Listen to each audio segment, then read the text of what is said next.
Well, she's all done. Got the headlights on. Worked out really good. Just used the stock headlights. Found some little plugs that go right in the top of the front axle. She's all finished. Not sure where it can go from here. I think I'm just going to have fun, play with it.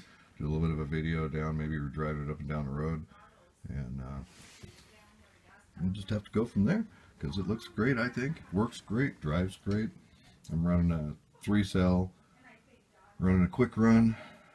60 amp, I think it is. And I'm running a 13 double motor. Out of that Traxxas transmission, and it seems to go really good. Way too fast for what you could ever get out of it and have fun. Because if you crash this thing, boy, you'd make a mess. But it's got so much power, it's ridiculous. This is the mock-up I have of the frame so far. Still going to make most of it out of the T-metal. I think possibly I'm just going to run straight on through with these and then add these to the sides afterwards. I'm trying to go off of the model frame best I can so that it fits the body. We'll just have to start laying it out and see how it goes from there.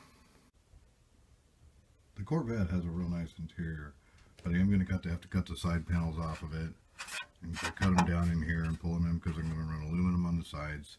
I'll probably have to do some cutting down in here because I'm going to put a full cage into the thing, but the cage, you know, if it comes down, goes into the floor, loops over the top, comes down into the tops, and right here there's room by the pillars to be able to get it. And back to a little bit more research and measuring on my frame. When I go ahead and put the motor, I'm not going to mid-engine it like I did the other one because it'll drop into the interior. Because if I go ahead and keep the engine in the rear, it'll be completely hidden underneath the back, and it will probably make the thing wheelie like it should, being a gasser. And gonna go ahead and put the another one of my big Pontiac engines in there. I'm gonna keep the small box Chevy for the patinaed Roadster old school style one, and just keep plugging away at this. I'm gonna go cut the frame out, try and see if I can get this time-lapse thing to work here on the video. Thanks. Found this, don't know what it's off of, but I need the rest of the body and an arm. But it's the right scale. I wish I could find the rest of one of those or knew what it came off of because it looks like it's missing pieces. But I don't know. Wanted to make a body and make a guy sitting in my rig, but it doesn't seem to be working out. I can't find one. Anybody knows what that thing is? Tell me. Write in the comments, like and share. I wanted to make sure that the frame was going to be the right width for the leaf springs. So I lined everything up straight above, made sure that the tires would turn all the way both directions, kind of lined it up with the other frame of the model,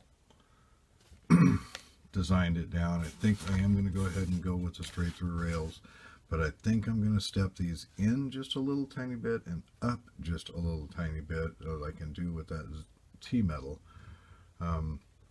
Wanted to go with the crawler axle, go with another transmission, maybe front engine, this and that, but I really think for what I'm doing, everything, I like my big block Pontiac motors. They look great.